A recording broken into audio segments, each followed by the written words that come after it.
Hey guys, welcome into the Bear With Us podcast. I'm Jack. He's Frank. He's Nas. Threesome today. I'm back. Let's go. Talking some Bears football, maybe. I don't even know what we're talking about. I just decided to just jump in. They said we got a show to do. I said I'm jumping in. I want to be back. So Nas, appreciate you jumping in, holding the fort down, doing an awesome job. Love the podcast so far.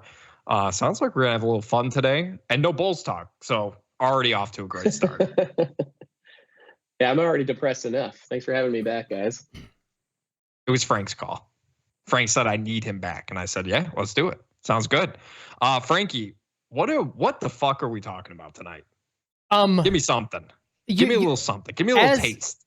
So, I mean, we're going to talk about the upcoming Bears free agents. We'll dig in there. That's going to be fun.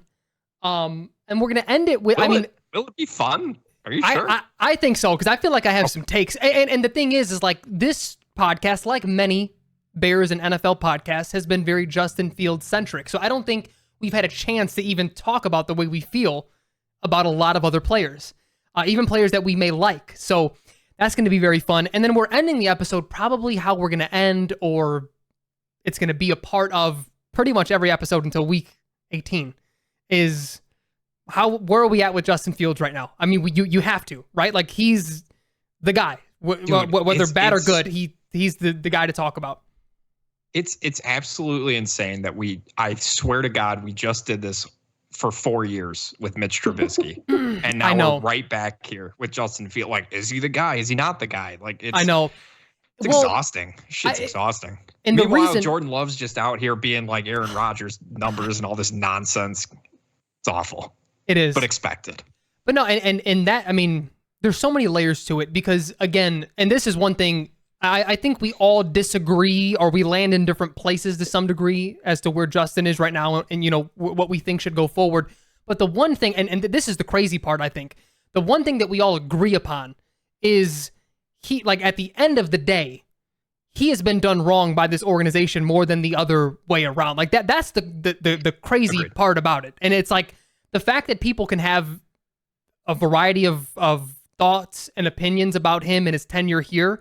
I don't think very many people think any differently, other than like, this kid really wasn't given much of a chance to develop here, which is, I mean, it's embarrassing as a Bears fan that you have this talented of an athlete in your building and you couldn't find a way to make it work.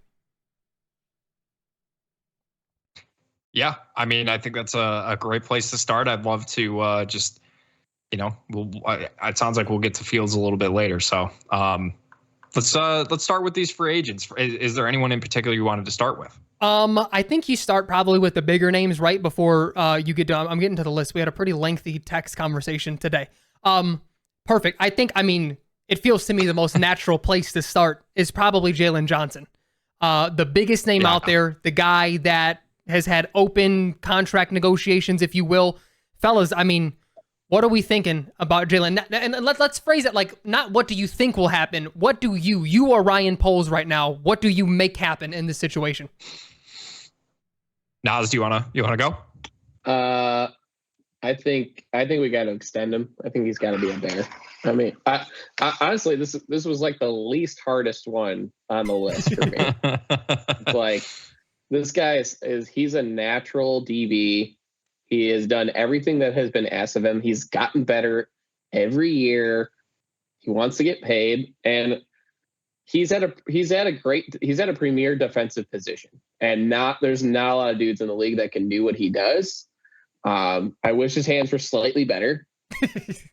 Like, other than that, the guy plays more than anybody in our secondary. So I think it's okay to pay him. It's time.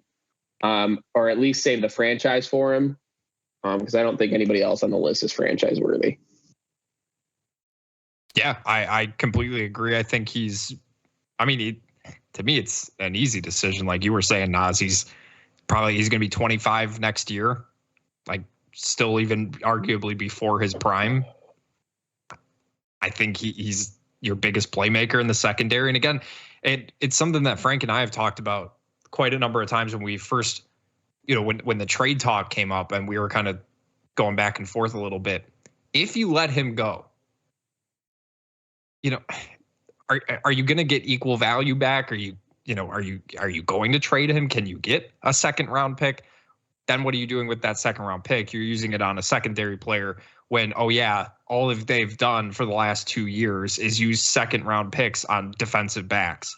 And then you're just back in the cycle again where you finally feel good about where your secondary is, maybe outside of Eddie Jackson, obviously, with him getting older, probably going to want to replace him. But I don't think you need to use another second round pick on a safety. At least I would throw things if that happened. But you're just creating holes. If you let a good player go, they don't have a lot of good players. So I think they have to keep the ones that they have.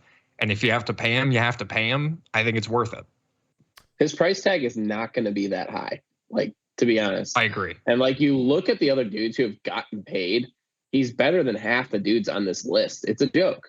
So honestly, if we franchise him and want to see him do it one more time, sure. It's fine. It's going to be $19 million a year to see a guy who's top 5 in his position do it one more time. Whatever. Let's do it. I agree with both of you. I think the only other point that I don't think was brought up is there's going to become a point in which the locker room, for the lack of a better phrase, like turns on Ryan Poles.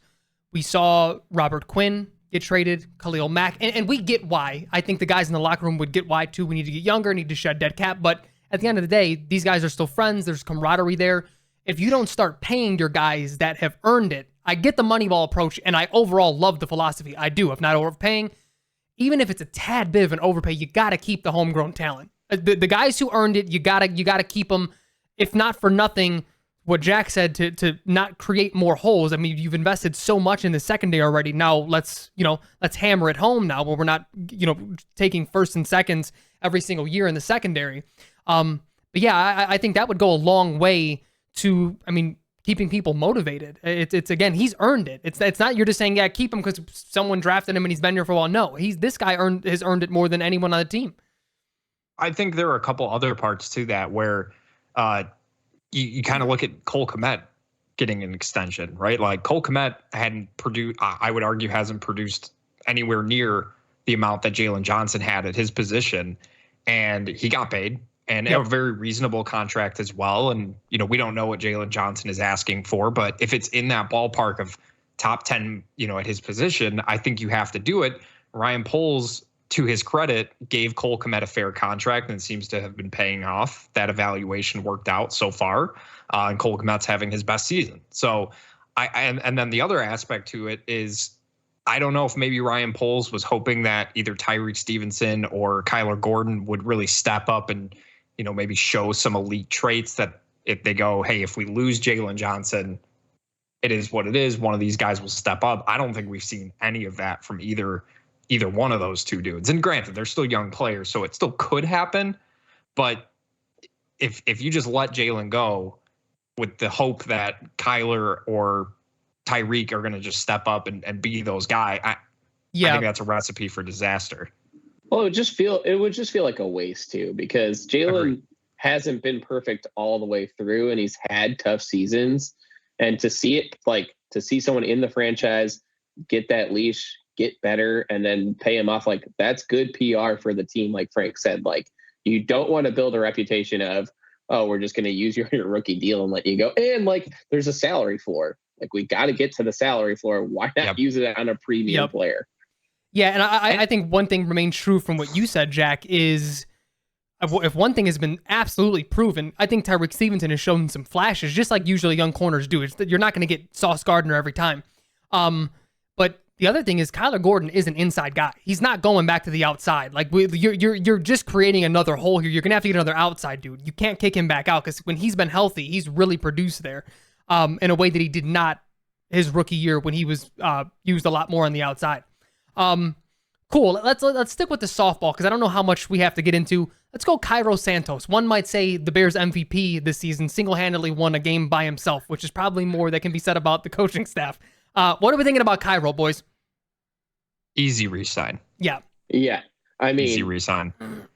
You find a good kicker. Let's not forget, in years past, very recent. It's been rough. This was a huge issue. It's like we finally have consistency here. Let's just come on. This is and an a guy easy you guy. can trust, a guy you can absolutely trust to just go out 100%. there. And Yeah. everyone was freaking out when he had his first miss. Like, and that was what, week 12 in the season. Like, it's gonna be okay. It's gonna be all right. But no, I agree. Easy re-sign. Don't even think twice. Bring in some competition, right? Bring in a rookie kicker, an undrafted guy, and see if you can beat him out. I doubt he will, though. But I will say, though, I think something similar remains true with him that we were talking about with Jalen Johnson, of like a little bit of cachet, a little bit of morale here, because this is a guy who struggled, was it the Chiefs, before coming to the Bears?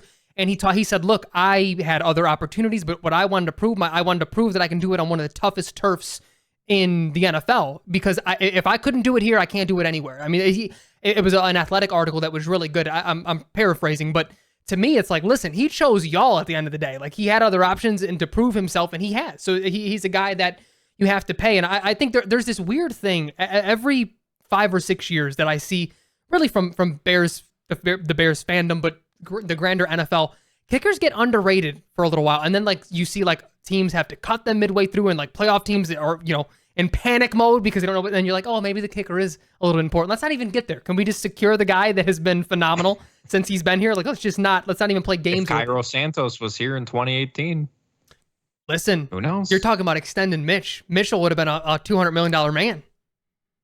Oh my God. Okay, so we're glad that Cairo Santos was not. I know. Let's got it. Let's move on. This one, honestly, on the list may be the most divisive one, because I feel like people have a vast amount of opinions on this guy. Let's go Darnell Mooney. Naz, you want to go first? I'll let you take the bullets.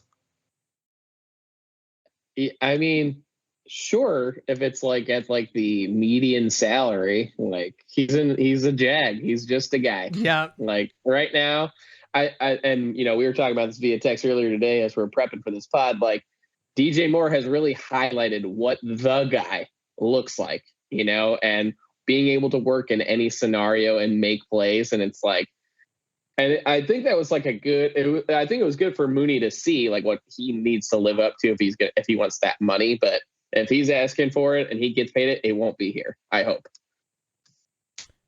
It's just so weird that it feels like the Allen Robinson situation all over again, but except for the fact that Darnell Mooney has never showed the ceiling of what Allen Robinson showed, right? Like Allen Robinson, 2 years, you could absolutely, I think Frank and I were even like begging for them to read, like, of course you got to re-sign him. And then when they did, he very clearly just stopped caring for some reason.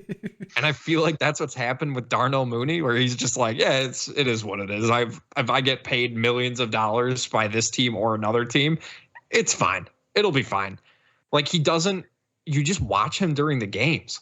Like he doesn't finish routes that end up looking like they're overthrows, and everyone's like, Justin, what the hell was, and he's like, the guy didn't run to the correct spot. He's just like stopped running halfway through. It's just but then you hear them talk about him in like the wide receiver room, and he's still like throwing blocks and he's still doing this and that, but he's doing everything other than catching the football and making an impact that way. It's just very strange. I'm leaning towards just let him go. Like I don't even want to waste money on him. Like, even though, like you were talking about, you need to get to the salary cap floor, I would rather sign another free agent wide receiver and just see if they can give us something other than Darnell Mooney. And shock of all shocks, I don't think he's going to be the reason the Bears win a Super Bowl. I think it's a fair assessment to this point. The unfinished routes has bothered me for 2 years now. Because you go back and watch the all 22, and it's not just been from Justin, it's been from other backups who had to come in. And I'm just thinking like, man, what an awful throw. And like there's times where he does, like I'm thinking of last week where Justin completely missed him on a crossing route. Like Justin misses throws just like every quarterback does. But there are others where I'm like, man, like that. And then I watched the film and it's like, it's very clear he's supposed to be to a spot, or like he literally would just stop. He doesn't think the ball's coming to him, or I don't know what. And he just stops. That bothers me so much, but what bothers me even more than that is he, in his rookie year And was it his second year before he got hurt? Or he made some really spectacular catches, and you were like, man, this guy's got a little bit of go up and get it type of ability. Maybe not the prototypical body size that he has, and he's like fallen in love with that. It reminds me of like when Josh Smith fell in love with his jumper, even though he had no jumper on the Hawks, and it was like, just keep going to the hole, my guy. Like, that's what you do best. And it's like, I see Darnell try to pull off these catches every single time. Like, I don't remember what game it was. All I remember was it was a pretty basic like go route, and Justin lofted it to him, and if he just ran under it, it's probably like a 60-yard touchdown, but he like stops, contorts his body, throws himself backwards, and just misses it. And I remember texting Jack, like, what the fuck did Darnell just do right there? Like, it wasn't even a thing where like Justin threw it to the opposite shoulder and he got like turned around. No, he just, it was in the breadbasket if he ran, and he just decided, no, we're going to fucking be Brandon Lloyd today, and we're going to make a spectacular catch. And I hear he blocks and he hustles, and that's all fine and dandy. The biggest reason outside of the reason why I can't stand him anymore is he doesn't play special teams. So if you're talking about, because I agree with you, Nas, he's a Jag. He doesn't make much of an impact at this point. But let's say he winds up being a wide receiver 4 or 5, which talent-wise you're like, great.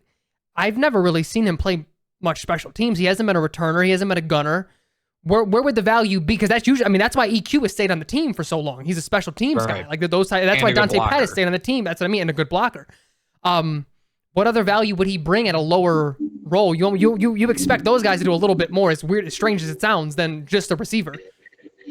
Well, there are a couple other names on the free agent list right now that I would take in a heartbeat over Darnell Mooney. Look at, obviously, the top tier guys, Mike Evans, Calvin Ridley. Both of those guys probably will be available. Yeah. Pittman Jr., he's probably going to stay in Indy, right? T. Higgins. T. Higgins, hey, maybe hello. a little bit cheaper. Maybe, yeah. Yeah, but then even guys like, Gabe Davis, Hollywood Brown. I would take Hollywood. I don't know about Gabe. Rashid Shaheed. Hollywood Brown is good, but he is also a Jag. He is not that dude. He gets. I would rather have him. He does. I would rather have him though than Mooney, only because that while he is just a guy, I think he is at least fat. Like, he at least has a specialty. Whereas Darnell Mooney is literally he can track a deep ball and run under. Yeah, like that. Or like Noah Brown. I would rather have Noah Brown on my team than Darnell Mooney. But pausing the list though, Jack, Rashid Shaheed is, I think, what we thought we had in Darnell Mooney after his rookie year, a speedster, even like gadget type of thing. He doesn't have the same type of run after the catch. Shaheed has just breakaway speed beyond belief. But also lists him as an exclusive restricted free agent. So I don't know what makes it exclusive, but it doesn't sound like he will be a free agent. Yeah, probably not. But he's on the list. I think what the other thing I sort of diagnosed my hatred for Darnell Mooney is none of us believed, you had to be a big homer to think he was a wide receiver 1. There was the whole thing, remember, going into the Rams game of like, yeah, he's going to fucking torch Jalen Ramsey. He's going to fucking torch. And it's like, no, he's not. Like, can we relax? But at the end of the day, he did have a chance to prove that he was the guy, because it was really just him. The receiving options last year were him and Cole Kmet, and Cole Kmet wasn't the refined receiver that he is now. Like, he's gotten better.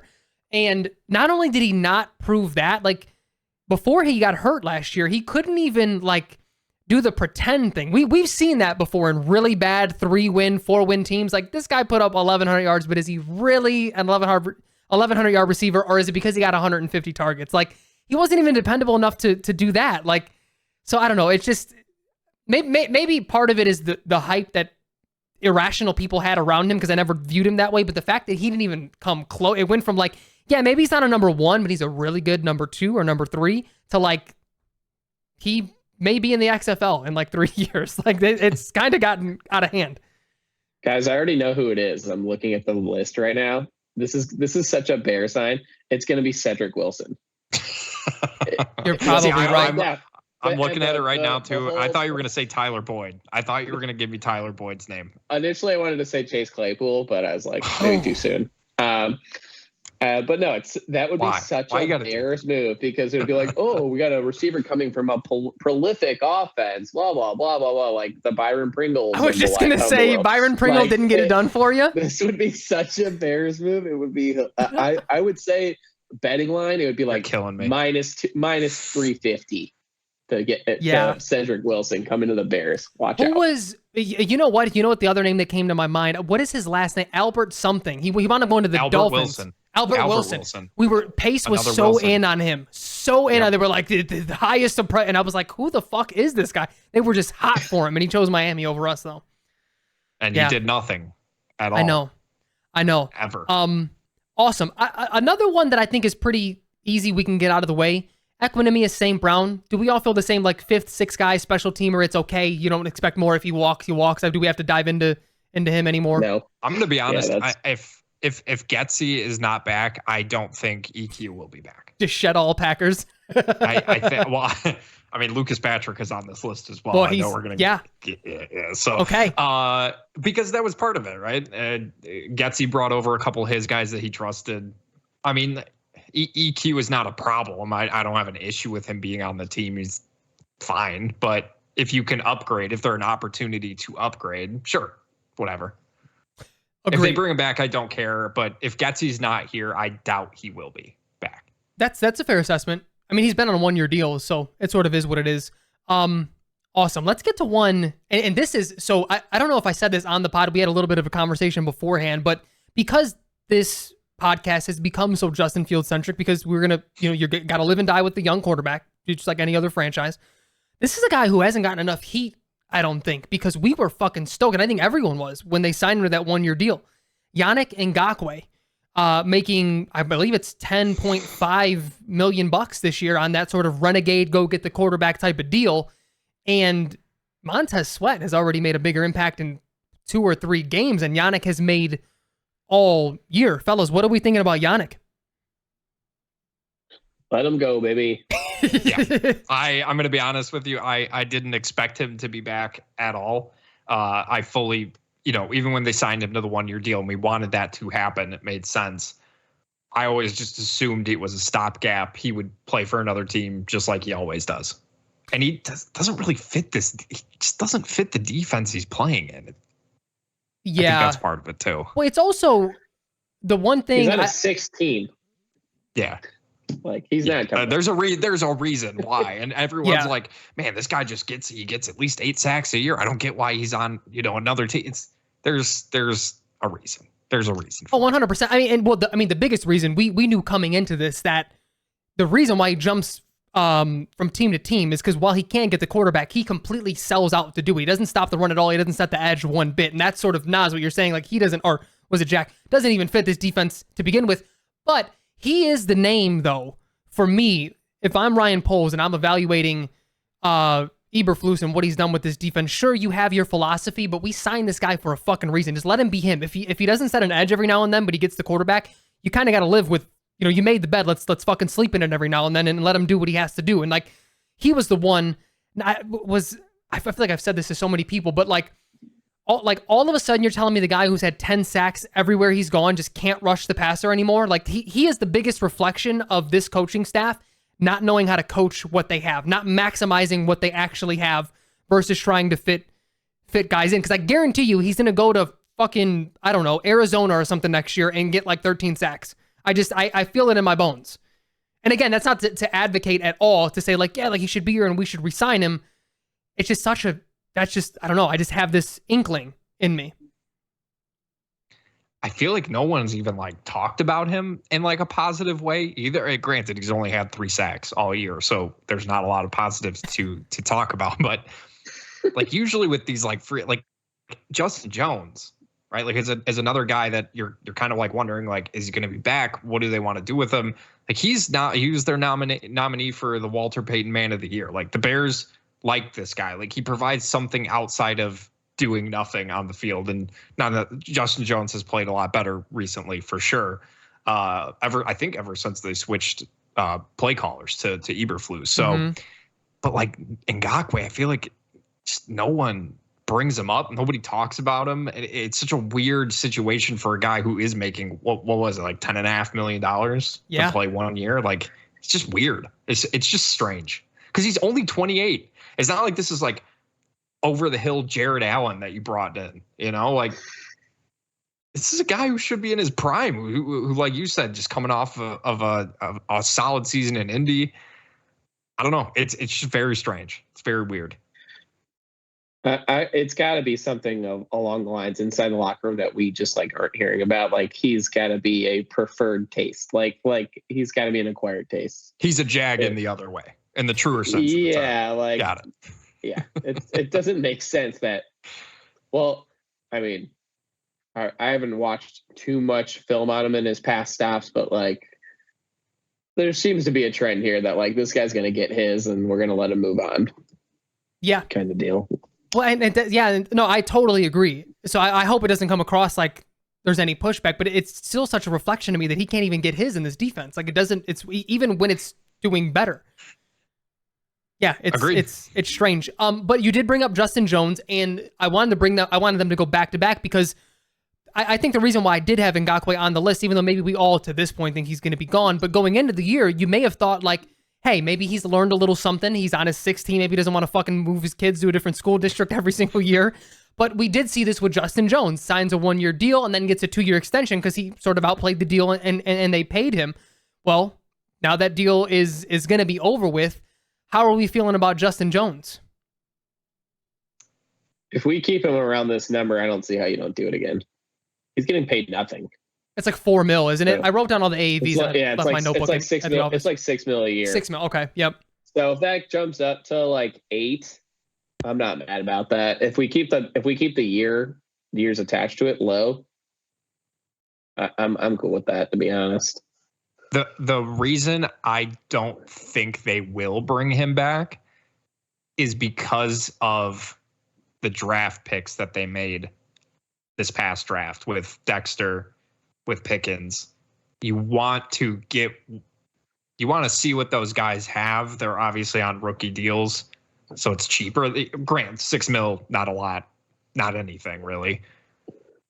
But if you can get similar type production from rookie contracts and a chance to develop your young guys that you're hoping can be foundations on your defense, then I think you kind of just have to roll the dice and see what you get.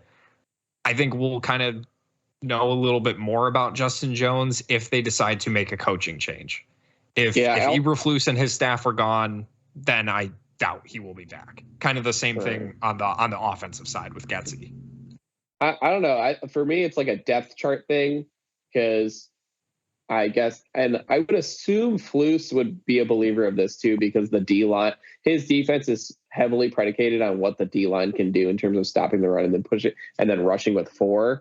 I would think it's going to be a roster outlook thing. Because they're going to want to be 6-7 deep. And so they're going to look for the best number of that. And you do need a couple veterans with that group, especially when games get tight. So I feel like of him and Ngakoue, he would be the one that I would guess stays. See, I'm thinking that it's almost kind of like written in stone that he won't be back. And the only reason I say that is because Billings was the one who got the extension already. Right. So I feel like if you're going to pay one or both, you would have paid them both at the same time, possibly. But Billings is the one who got the contract, which we all feel is well-deserved.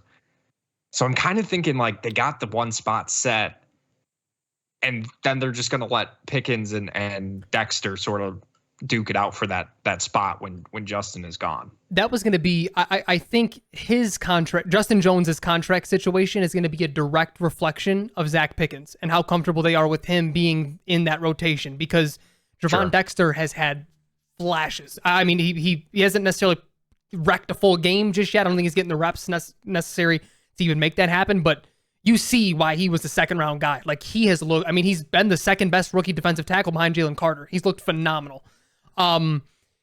Billings has been solid. I've been high on him since the family night, Jack. You know that. I saw him. He's just like so fucking athletic for like a 500-pound guy. It's absurd seeing him that close. And I would even wager to say like Montez Sweat has played a little 3-tech in this defense, and he's looked really good on the interior. Like that ability. He has looked really good. Yeah. Yeah, but with that, you think no matter the coach, if you can have that NASCAR type of package, whether it's from a 3-4 or a 4-3, where you think about what the Giants did back in the day, having fucking Osi Umenyiora in the middle, and they were just Justin Tucker and just everyone Strahan, like they just switch them wherever. They're just like, just go get the fucking pass. We don't care where you line up. Just it's 3rd and 15, go out and get them. Like if you have that sort of thing going, Justin Jones can be that 4th guy, but if Pickens ascends, or they just say, you know what, his player profile from what we know of the draft is enough, we'll let Justin walk and give him those reps. But I think regardless, you would be letting, if you're posed, you would be letting Justin Jones go in favor of a better opportunity to get more reps. It would be more like, hey man, you did fucking phenomenal here. I don't want to keep you here as the 5th guy in the rotation, 4th guy in the rotation. You're good enough to be a 2 elsewhere. I think it would be something like that. Yeah, I mean, if they get him at this number, he's going to be a Bear. You're probably right, though. We'll see what the market looks for him. Because, and also in my opinion, 5 to 6 deep isn't deep enough. You can never have enough. I think it's got to be like at least 7. I'm hoping, not to look too forward into the next year's draft, but it's like, if we're not taking Marv, we're probably looking edge, right? Like in that first round. In terms of with our actual pick, looking. I don't know. Everything that I've heard is that edge isn't all that deep, and that's probably why Poles pulled the trigger on Sweat to begin with, just to give him some more flexibility in the draft to not reach for one. But there's one dude that everyone loves. That's the offensive tackle I'm thinking from Bama. There's one rusher that it sucks. Are you talking about Chop from Penn State? Maybe I'm blanking. Dallas Turner, Alabama. No, Turner doesn't. I haven't heard his name in a long time. Anyways, I think it's interesting that, it kind of goes back to what we were talking about last year, Frank, when, all these 1-year deals that Poles was making sort of were taking place. Justin Jones, Byron Pringle, the guys you brought up earlier. It's like the 2 positions we're talking about them possibly drafting and still needing are wide receiver and edge. And just defensive line in general, I should say. And it's like none of these deals have really exploded the way that they were probably hoping. And we're right back to the ramifications of that, because now we're talking, what do they do in that first round? If they have the first pick, if they have the 5th pick, what do they want to do? Do they want to go quarterback? Do they want to go wide receiver, edge? It's the same things that they're still looking to build upon. So I would love if Darnell Mooney was a Bear. Like if they kept him around because he had produced like wide receiver 2 numbers, if he was producing at a good volume, that is the ideal scenario. So as much as we like to shit on him, it almost sucks that he's not going to be. Of course. Yep. Because you would rather him be good and be here for a while than not good and have to try and find a replacement again. Yep. As you listed some of those names, I'm surprised you didn't name the GOAT, Al-Qadim Muhammad. It must have just blanked your mind. And I was excited about Al-Qadim. I'm not gonna lie. He had a good year in Indy, though. I mean, it was a solid signing at the time. Maybe to your point, then. Yeah. Alan Williams sucks at his job. That could be the case. But he also, where is he even at now? Stuff too. I don't know. I don't know what he sucks. Yeah. Who the hell knows? Let's group these 2 together because they're kind of one and the same. I think they're here for the same reason. Lucas Patrick and Dan Feeney. No. I'm totally out on Lucas. Like, not even as a depth guy. Out on both. Get rid of both. Yeah. I don't really need to be a part of this conversation because I'm out on both. Yeah. Well, Feeney. So I don't feel as strongly about Feeney. If he's sort of your swing guard, okay. Patrick, there's no circumstance in which he's bad. Yeah. He just consistently gets steamrolled no matter where he is on the line. It's absurd how bad of a blocker that he is. Well, so they're probably going to be down 3 offensive linemen looking to if they let Dan Feeney go. They might keep him because they invested some trade capital in him, right? They might bring him back. Yeah. But you imagine Cody Whitehair will probably get cut, right? And then Lucas Patrick. So then, but you're also contending with the hope that Tevin Jenkins can stay healthy for an entire season. So as much as I would love to be like, just get rid of Lucas Patrick, I don't know if you can. Like, you might have to bring him back as a depth piece. I think that's what I'm going to be honest. I think that's what Feeney's for. I don't think Whitehair's contract is conducive to what they want to do. Yeah, because I think this is what we said last offseason. If the Bears didn't have as much cap space as they did, and they didn't have like the dead salary cap that they had, Eddie Jackson on any other team would have been cut last year, as well as Cody Whitehair, because their caps for what they produced were astronomically like. And I've intentionally not been hard on Cody Whitehair because people have shit on him pretty bad this year. I think a lot of it warranted, but he was phenomenal in his prime. People forget. I mean, in a Bears uniform in my lifetime, there's not very many interior linemen that could pull the way he could and just get blocks out on the edge. He was great at it. Like, he had some really good years on some really bad Bears teams. It's a shame that, they weren't consistently competing, because he could have been a guy that, some of the dudes like Baldy's breakdowns and everything could have really, I mean, maybe he even did, but thinking of those guys who were on national TV, that could have, been able to break things down and people could have saw him do his thing. But yeah, I think he's as good as gone. And I think that's what you have Feeney for. I certainly hope it's not Lucas Patrick. If I had to pick between the three, I think it would be Feeney at this point, due to contract and knowing he wouldn't be a starter. And just not knowing anything about him because he's barely played. Probably so, yeah.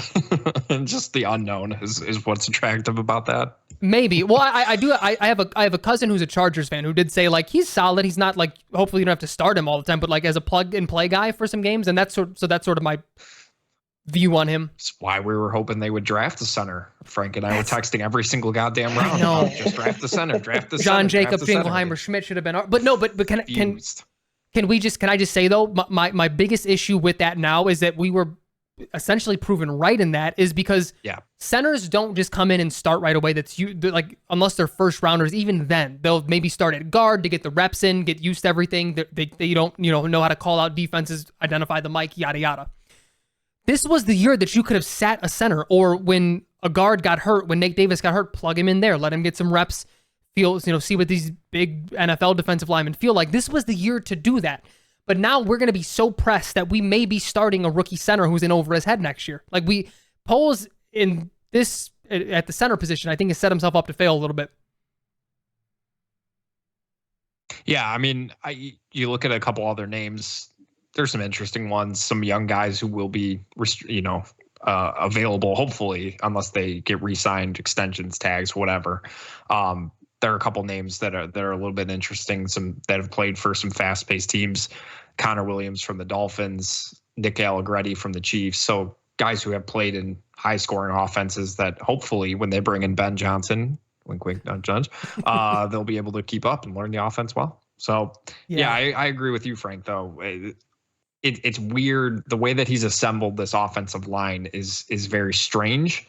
I'm not a big fan. When he came in, I thought that was all he was going to be doing, was just the offensive line. But then his first two picks were defensive backs, and it still baffles me to this day. Yeah.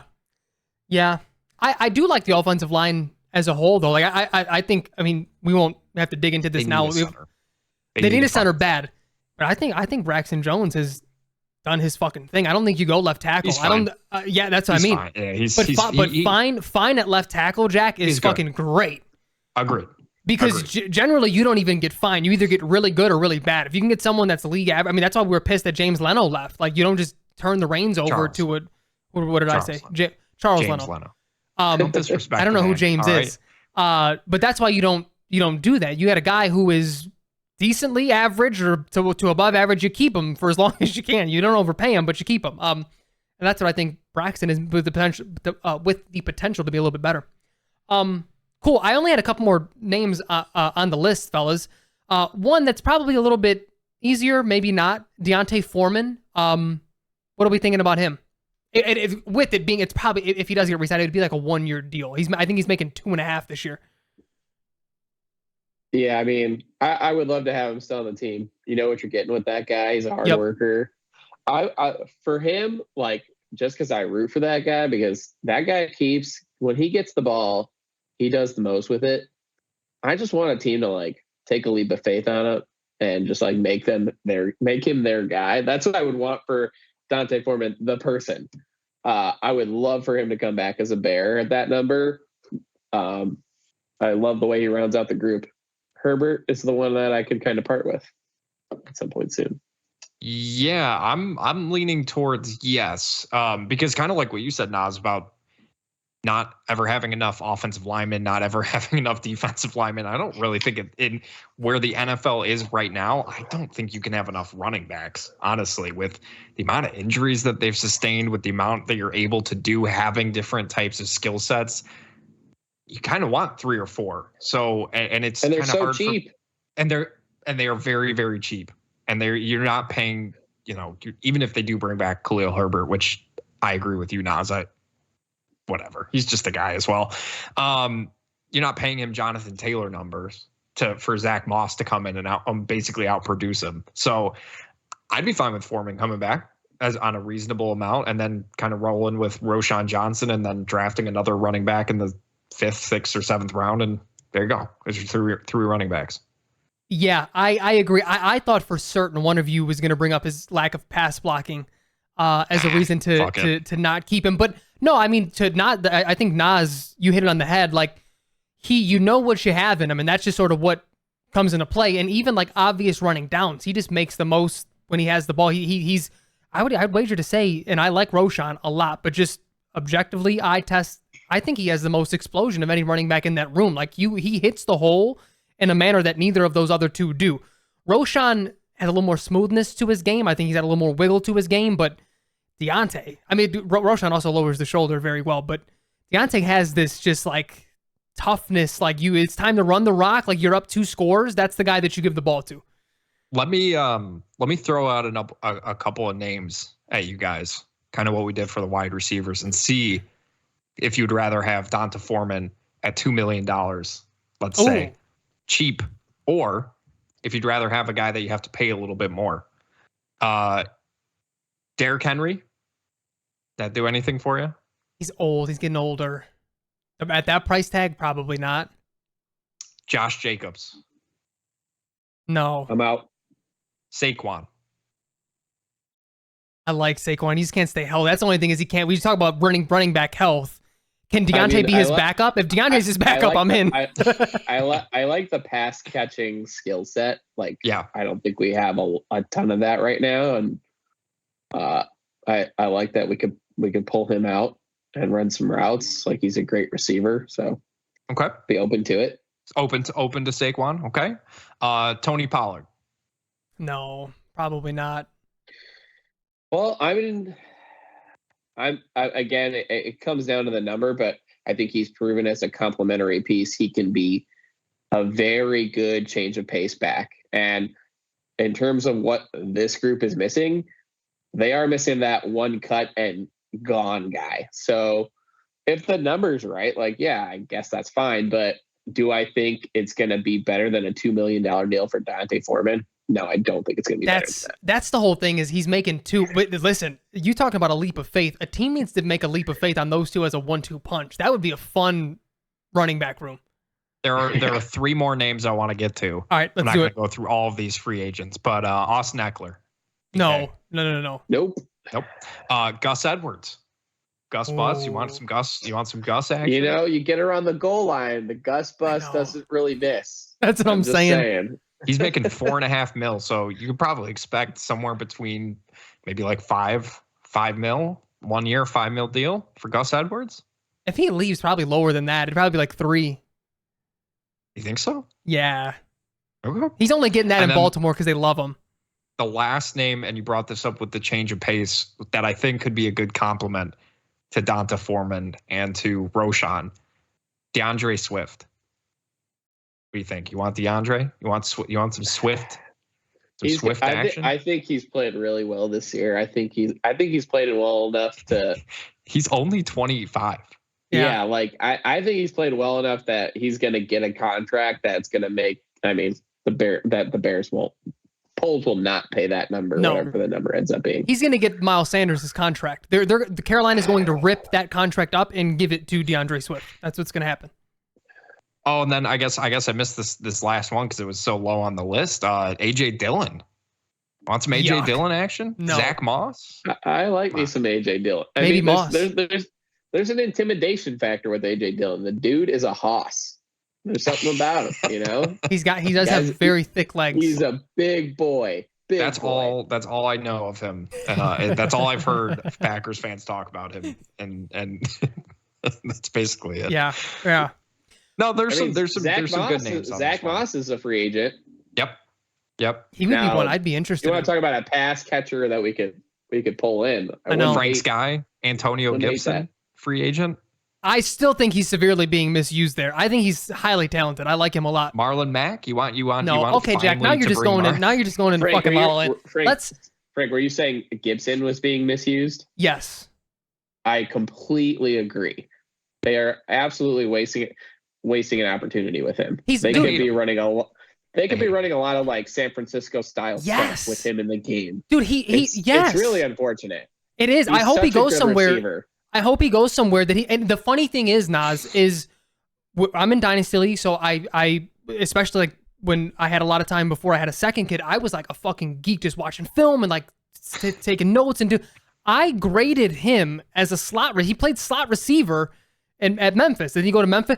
And I was like, man, this kid's he's got some good footwork. And then they're going to play him at running back. And he had a really good first year as just damn near a pure runner. I was like, dude, if they can get the passing ability out of him from what I saw in his college film, you sprinkle that in. I mean, you're looking at like Deebo Samuels. Like, I don't see much different. Like, he's built that way. He's stocky, can make plays after the catch. He's even made some downfield catches the last few years. Like, or even like a bulkier Curtis Samuel. Like, you can use him in this sort of role. Tavon Austin, even like that sort of. He's not explosive as Austin, but I see him more in that like Patriots receiving running back role, like that Kevin Falk style. I can see like that. If we had like Derek Carr would be feasting with a guy like this. Oh yeah, or even like Phil Rivers. Down. That's Phil Rivers' ideal running back. Hundo P. Yeah. Hundo P. Yeah. So basically, you want Antonio Gibson on the Bears. Got it. We would have to have an offensive mind that knows how to use him. Like if we had one. I love receiving running backs. I truly do. Jack knows. They get you going a little bit. Jack knows. I was fucking high on what was his name? Kylan Hill that went to Green Bay in the 7th. I thought he was going to be the fucking steal of the dynasty draft. Baby drafted him everywhere, and he didn't do a goddamn thing. Frank's boy. Frank, your piece de la resistance was Treston Ebner. That was your Ebner boy. was one, but the one who made me fall in love with them was Chris Thompson. Redskins at that time. Listen, that was a dog. He just couldn't stay healthy. I heard he caused some issues, but in Dynasty League, and that's why I'm here. Oh, he did. Oh my God, that was crazy. All right, let's get to our last name because we have to touch on Justin before we get out of here. A guy, I don't know if you guys feel this strongly, but I'm fucking severely disappointed in this player I'm about to name. Bob Tonyan. Sign or resign, and then just thoughts. Why are you disappointed? But should I start there? Should I start at my disappointment? I don't understand why you're disappointed. Well, okay. It's not necessarily in him. He's just another guy that I point to that shows me the ineptitude of this coaching staff. He does nothing at all elite or maybe even good other than, and maybe he was not elite at it, but he's a red zone guy. I've seen him get like 5 total red zone snaps. He's fucking 6'12", 350 pounds with hands. You get him on that line and you let him kick out for little wheel routes every single time you're in the red zone. I just don't think they've utilized him enough. I know they maybe haven't been in the red zone as much as they'd like to be, but like that was the guy when we signed him. We weren't thinking fucking 800 yards. We were thinking like 250 and like 5 touches would be a great year for him. And they can't even squeak that out of him. And he has the physical tools to be very helpful inside the 20. So it's less on him and more on the situation because I think he's better than how the Bears have utilized him. I couldn't agree more. Like the guy in his 3rd year almost caught for 600 yards, for almost 600 yards. Like he has it in him. And like he's got Aaron Rodgers throwing him the football, but like Aaron Rodgers doesn't throw it to people he doesn't trust. Yeah. So if he's on the field with Aaron, that means he's doing something really well. And so I was actually kind of excited for the sign as well. He's also a local guy. I always love those. Bears seem to be a sucker for those more than other teams, but yeah, I was definitely expecting more from his role. I was kind of excited to see like a jumbo style set with him and Kmet, and then kind of like fuck other teams up that were going too small on us. And it really has not panned out. Here's why I wasn't disappointed, and mostly because I just kept my expectations low, because we've seen the Bears sign these tight ends that you're like, oh yeah, red zone weapon. This guy's going to be all over the place, and then they just don't use them at all. They have Jimmy Graham. They're throwing to Cole Kmet. Like, you're just like, why are you not utilizing the guys that have the specific skill sets to do the things that you need them to do? And they just don't do it. Yeah. And like, Tunyon had one good year, right? But then he got hurt. And then the following year, he only caught 2 touchdowns. So my expectations were kind of low. I get I get what you're saying, the red zone weapons, but the Bears sort of just sign these tight ends and then just don't use them. It's very strange. They had like 7 on the roster at one point. I know. That was the Nagy era when they were trying to replace Trey Burton. JP Holtz, right? That was your guy. JP Holtz was one. He had a couple good games. Trayvon Wesco. Oh, I forgot about his name pop up. Saw his name pop up on the Titans. That's why I brought that one up. Yeah, there's been little like breadcrumbs of ineptitude along the way, outside of the huge red flags. And I think Ngakoue on the defense was one, and Bob Tunyon on the offense was the other. Okay. Okay, so we're re-signing no one but Cairo Santos. You heard it here first. Fellas, let's... And Dan Feeney and Donta Foreman, maybe. Yeah, exactly. Those are the maybes. And Jalen Johnson. Oh, yeah, of course, and Jalen Johnson. Yeah, Jalen. Yeah. Okay, let's end the episode. Again, we're either going to end episodes this way every single time, or it's going to be a part of the whole episode. Fellas, where do we stand right now with Justin Fields? We should have like a little like meter, like a little gauge that we want to do. Like each percentage week, of gone. Yeah, this way, that way. I can do that. Nas, do you want to go first? We need to trade him as soon as possible. The off season is probably when it's going to happen, and I just hope he plays okay enough with enough flashes to get someone to fall under his spell. Because I pre-pod, I was just like, maybe I'm being too hard on Justin. Maybe I need to dig into the numbers, and like, maybe I'll see something in there that will tell me, like, and not like your prototypical numbers, like, because he's not a prototype, like, because being a dual threat quarterback, like, there are certain things that kind of get skewed because of the lack of pass attempts. So I'm just like, okay, maybe I'll look at some ratio stuff. And I ignored the amount of interceptions, Frank, because like you always say, it's like, well, there's got to be some risk involved for a thrower, and they're going to throw interceptions. You did mention the 30 fumbles and 30 starts, huge problem. Oh wait, Naz, can I pause you there really quick? I'm sorry to interrupt. How I didn't realize until they brought it up on the Pittsburgh broadcast that a quarterback fumble counts if it's a bad snap. That's kind of weird. I'm not saying he has awful fumbles. I would like to know what that number is though, because Cody Whitehair's been a bad fucking snapper his last couple years. Yeah. I mean, it's funny. It's actually interesting that you bring that up, because that's where my brain went first when you said that. Because Cody can't snap a fucking football. Somehow he's playing center for a professional football team. It's fucking Has ridiculous. Justin had a good center snap him the football? Justin hasn't had a lot of good of anything. Let's be like, I like him. And this is, and as one of my favorite quotes in The Godfather. It's not personal. It's just business. So here's some numbers. His TD to interception ratio. So, because like I know that what made me think about this was the Gardner Minshew win this past weekend. I was like, oh man, I wonder what Gardner's career like TD to interception ratio is. Now that he's played for a few teams and he's had some success here and then not so much there, it's 54 to like 22.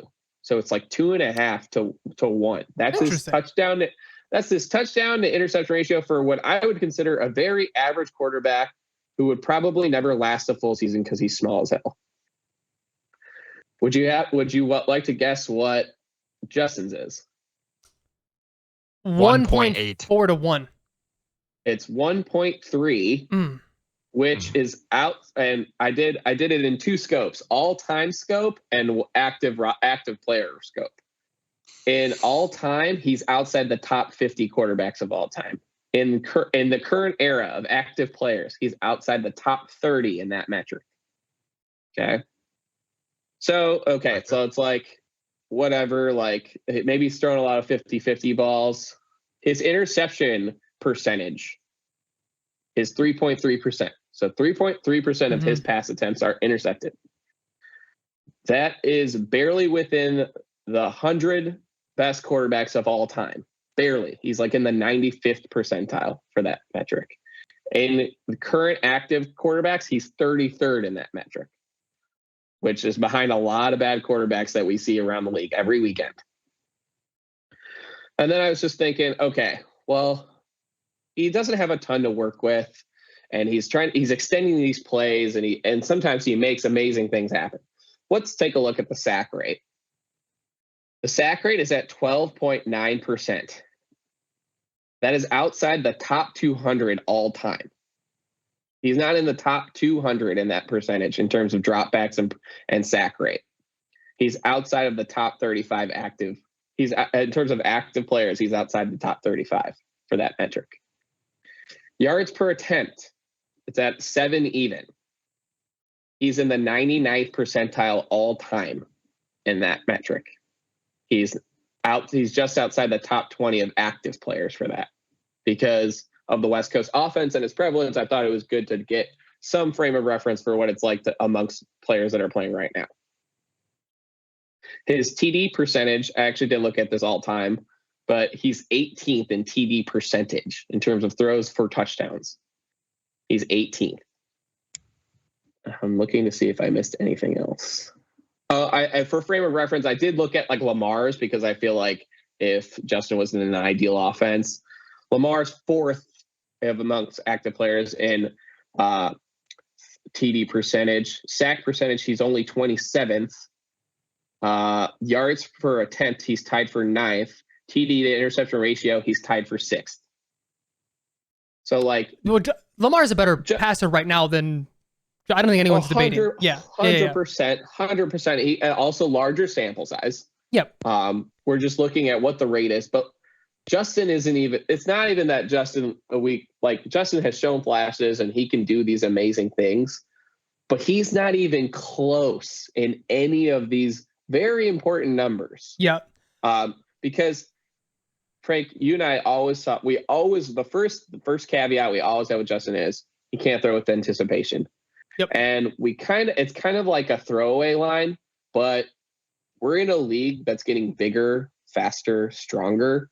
So isn't that skill more at a premium now than it ever really would be to be able to throw with some? It's got to be a top 3 skill for elite quarterback pocket play.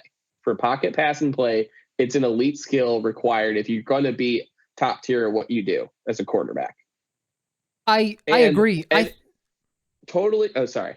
This one last part, and I'm actually okay, because there's not every quarterback's going to be elite at that, but you need to showcase some elite talent somewhere else.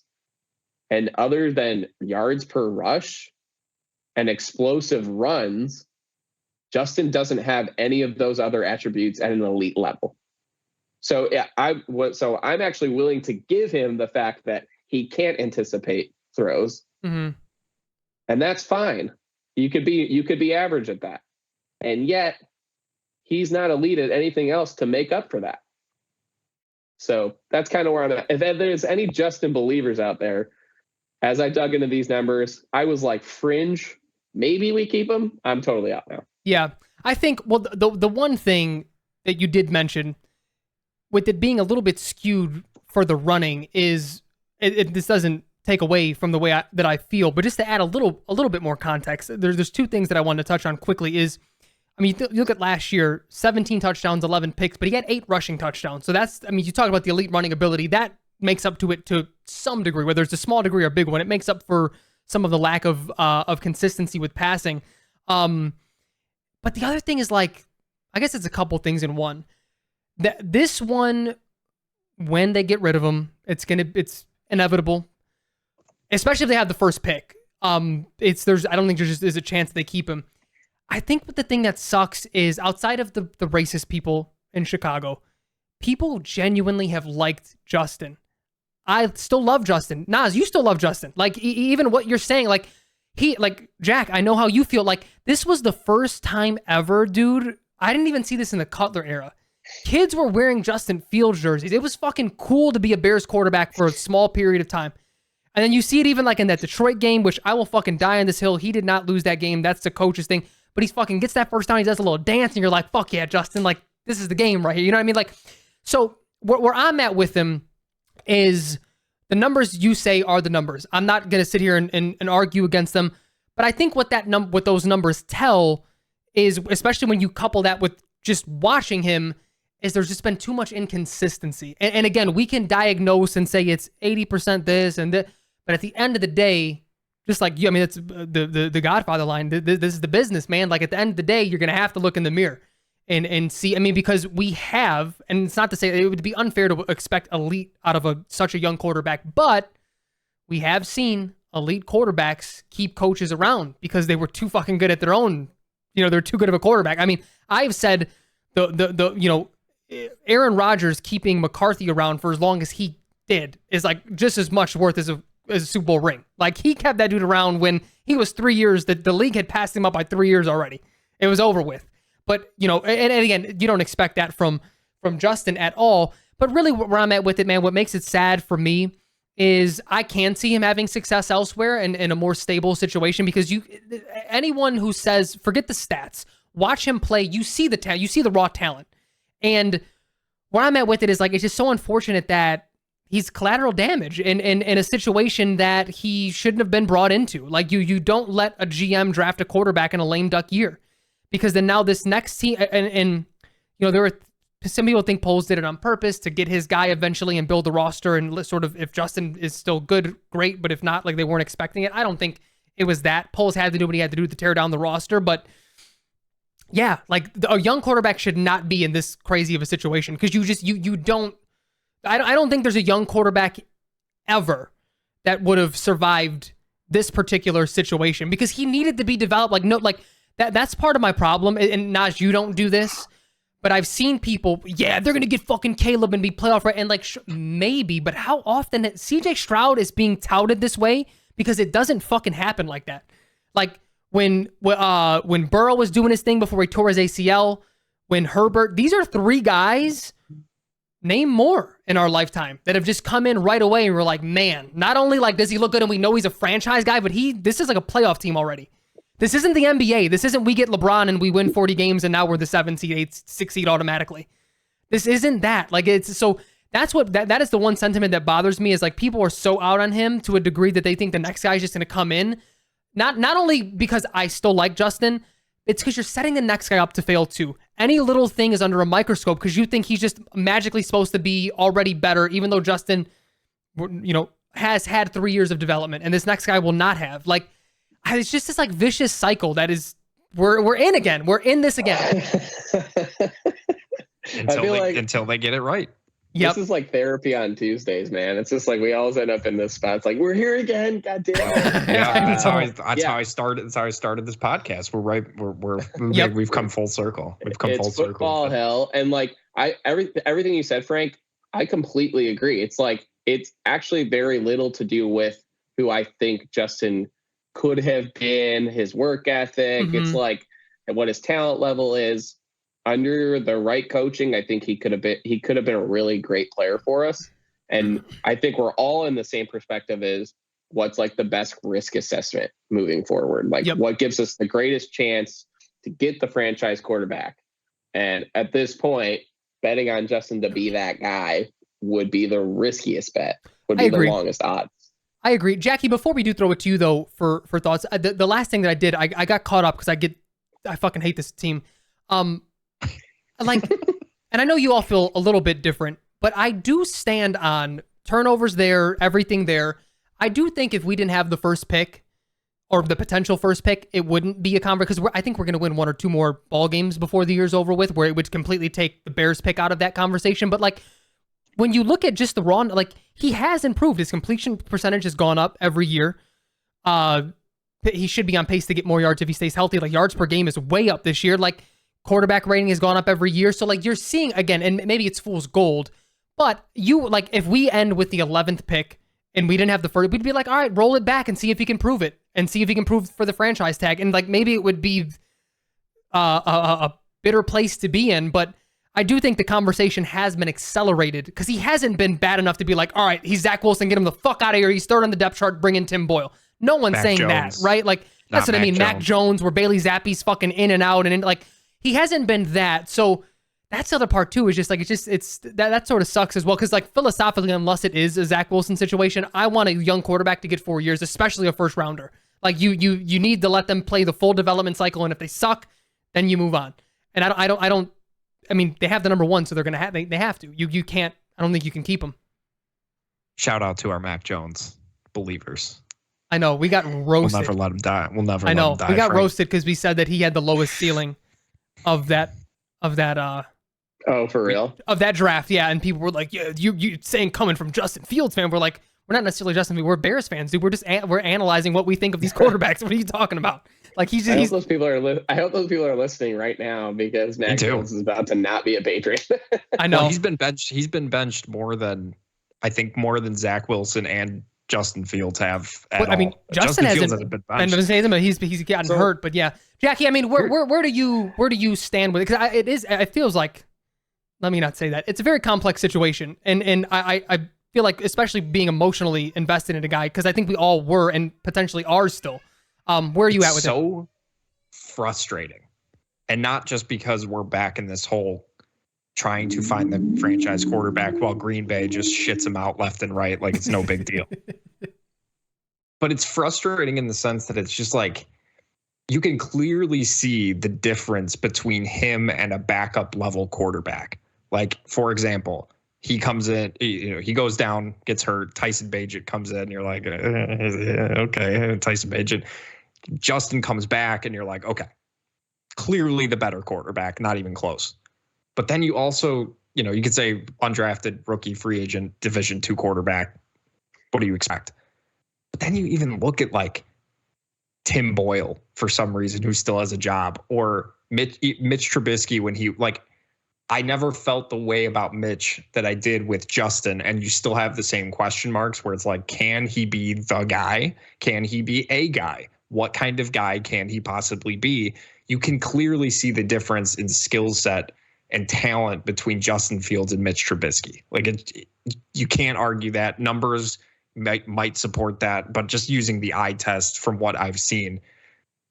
And Mitch had a good offensive line, much better one than Justin. I would say this has been Justin's best offensive line, and he's barely been able to play behind this version of it, which is just incredibly frustrating. So as much as I would love to be like, okay, if they could just get him a good coach, I just, the excuses got to stop at some point, to Naz's credit. Yep. With the numbers, the inconsistency that's been there, I would love to just be able to say, well, it's just coaching. But like you said, Frank, the good quarterbacks, the great quarterbacks transcend that bad coaching. They find ways to get things done. And I think Justin just needed a lot. He needed a lot more and a lot better coaching than what he got here in Chicago. Yeah. First starting with Matt Nagy in this weird quarterback battle between him and Andy Dalton. And it's just like, why is you trade up and draft Justin Fields to potentially save your jobs, and you're going to roll with Andy Dalton? Okay. And I think that game in Cleveland, I think that was sort of the tone setter for Justin's career. I think that did a lot more damage than I think people realize, because he had never had a game like that in his career playing football to that point. It had been easy mode at Ohio State. This is a dude who outplayed Trevor Lawrence. And I think that's what's frustrating too, is like you watch Trevor Lawrence ascend and become the guy that a lot of people were talking about him like he was supposed to be. And now we're just stuck with with Justin Fields. He's in this like weird spot where he just doesn't know if he's going to be back. I'm leaning towards he will be gone. It sucks, but it is what it is. You kind of have to hit the reset button, and if they do, the coaches all need to go. You can't keep Eberflus and Getsy and draft another quarterback, and then have this cycle continue where you're just trying to get it constantly perfect. It's just not going to work. That's the one, like, out of, I don't even know if spite is the right word. If they keep this coaching staff, you bring back Justin, I would feel awful for him, but you can't ruin another quarterback. You just can't. You can't draft another guy into a lame duck year. Like, you have to use him as collateral again. That would be the scenario in which I would, like, pound the fucking table and say, no, you have to bring Justin back just for the sake of not, so we're not here again 4 years from now when we say, like, man, that fucking game where Caleb Williams got sacked 10 times because it was a backup line and they decided to bench Tim Boyle or Gardner Minshew that one game and finally put him in. Like, I can't. I can't do it again. But the thing, I guess the thing that, you know, the fact that we all root for him, and I literally said verbatim, and maybe it was a little bit of hopium, but like, I was like, I think Justin transcends this lame duck year with Nagy. I think he's that good. And I think he still had the talent to be that good. But just like you said, we'll never, ever be able to quantify how much damage that first year. And then even, I mean, dude, the year we haven't spoken about at all, which we won't today. My wife's already texting me, yelling at me. Last year was, look at what was around him. Dude, that was fucking horrible. EQ was his wide receiver 2, and Darnell was his 1, and Pettis was his 3. Yeah, like, I mean, that was a shit show. That's what I mean. Like that, but to me, that, like, Nas, when you talk about not throwing for anticipation, this isn't pushback. We know that already. But how do you develop that with guys who can't separate? How do you develop that with guys? I mean, there were times where, like, EQ didn't know the route. Like, people didn't know the routes. Like, Jesus. And again, it's not sticking up. The numbers are the numbers. And just like Jack said, I think the place that we all have to be is, like, either transcend starting yesterday or, unfortunately, my guy, you got to go. But it's like, again, who the fuck? Yeah. Who I mean, succeeds there? I think that specific thing is a kind of a fuck it mentality from Justin, like, to highlight what he's got, and he's just gotta throw it, and they're like, and either he's got to point out to the coaching staff, this guy's not running the right route, or let the fans know, like, this guy can't play, which he did, like, which he tried to do, and then he walked it back. yeah. He's like, let me get JSN in here, but he had to walk that back. It was just like, come on, man. And it's he does need pass catchers for sure. I was just kind of looking at the QB list right now of, like, who I would rather have than him, who I actually think is more talented than him. Like, the league has some depth. Like, in terms of talent, like, you could argue he's more talented than about 10 to 12 dudes that are. I was going to say right around now. half, just sheer talent. Yeah, that sounds sheer about right. Talent, but then that's just talent, right? Like, being able to throw, being able to run, but then you throw in a couple dudes who are better processors than him. Like, he's not a top 20 quarterback. Like, yeah, there are some crappy starters, Jack, on the back end of this league, but there are some quality starters out there. I agree. Like, but I think in this offense that is very clear that it's bad. Like, it's not a question if this offensive coordinator is bad. Anyone who has watched a Bears game, watched highlights, seen it on Twitter, making fun of the screen passes, like, it's a legit thing that people around the league understand. And that's what's disappointing. You touched on Lamar earlier, and the difference between how the Ravens went about it, like, literally adjusting their entire offense to be a more rushing attack offense and letting him develop naturally as a passer. They understood that's where he's going to need to go.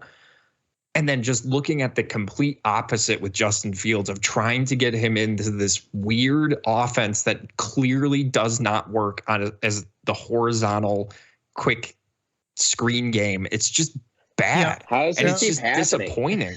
I don't know. Like, why can't we get malleable coaches, like, who get, like, we're going to play to the strengths of our players? It just never feels like we have those guys. We always got a guy, a Martz, a Getsy, like, nah, this is the system. This is the way we're going to play. Who won't go vertical. And I'm tired of yelling at the screen. I know. Like, And that's how they almost they won that game last 2 weeks ago, was when they threw vertical. It's crazy how that works. Yeah. So it's like the numbers for Justin, I think, could be better if they went more vertical. But again, you can't really quantify. He also doesn't. How many times have we seen the replays of dudes running wide open? He doesn't see it. True. Like that's true. It's a combination. The other thing is, though, people who are active players now have come to him and other people's defenses when they show those screenshots of like, it's still valid criticism to a degree, but we also have no idea if that was even in the read sometimes. Sometimes it's not even, it could be a decoy route. It can be a lot of different things. And they're not even saying like it always is sticking up for him. They're just like, that's a hard critique to have unless you're the actual play caller that's telling him what the reads are, like what's 1, 2, and 3. Because I feel like you can do that with a lot, but again, I'm not trying to take up for it, but that's one that I've shied off on critiquing, because it's like I don't know if that was ever even drawn up to him, because people were doing it last week. Like there was a bootleg rollout and someone was like, fucking Tyler Scott was wide open and he like rolled out to the right, and they were like, he was like 70 yards upfield on the left side of the field. Like he's not in that play anymore, my guy. He's not open. Like so it's like people sometimes take it a little too far. But last point, fellas, and then we can get out of here from me. What you said though, Nas, about not throwing with anticipation but having elite skills, I thought that for a very long time, and I still think that about Russell Wilson. And I thought Pete Carroll made it work there. Like he never threw with anticipation. He never diced up a team from the pocket. He just did his fucking thing. They played to his, and he became a all-pro and Pro Bowl quarterback. Like I think that quality with the right coaches can do it. And that's why I think we all still to this day think that he's been failed more than not. But the sentiment being the buck kind of got to stop with you, man.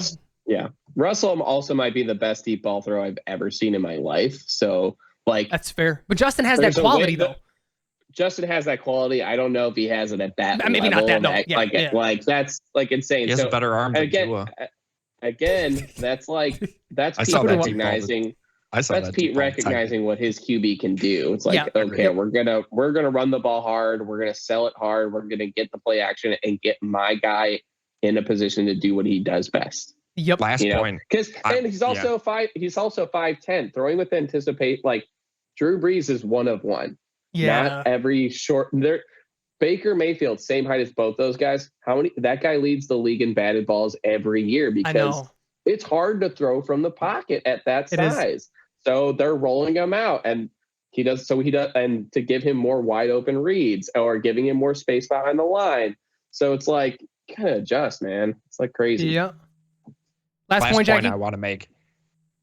It kind of feels like I'd be curious. It's such an interesting era of football that we've entered, where it's like the guy has to be the guy right away, because it almost feels like we would be having this conversation the first 3 or 4 years into Jay Cutler's tenure when he was with the Bears, because he also turned the ball over just a shit ton, but it was understood that the offensive coordinator was bad, which is why he had 6 or 7 of them, including just some of the worst play callers you'll ever hear in your entire life. So it's like it's just a weird combination of like, okay, we know Getsy's bad, but like Justin should be better than this. But it's like, should he though? So I get it. I get why people are out. I've been out on him multiple times, and then he slowly brings me back in because he's like, but just look at that throw. I mean, that DJ Moore throw against the Lions. When he climbed that pocket, my God. Baby. Oof. Yeah. I know. I mean, but yeah, it just comes down to consistency, I think. And that's really what it is. And I don't know. I don't know if there's anything. I mean, he'd have to have like Dan Marino-esque games to finish out this year, I think, to change anyone's mind at this point, unfortunately. It is what it is. All right, fellas. Jackie, glad to have you back. Nas, glad to have you join again. Absolutely. I'd love for, if it can be all 3 of us every single time, I'd fucking be in heaven. This has been great. Everyone watching, everyone listening, we're available everywhere. So if you listen to us, go give us a like on YouTube and vice versa. Subscribe to us other places, but we are everywhere that podcast can be heard. Only can be seen on YouTube. If there is a place that it's not that you listen to, let us know. We'll get it up there. It's very easy. All right, y'all. Until next time. See you, boys. Everybody love everybody.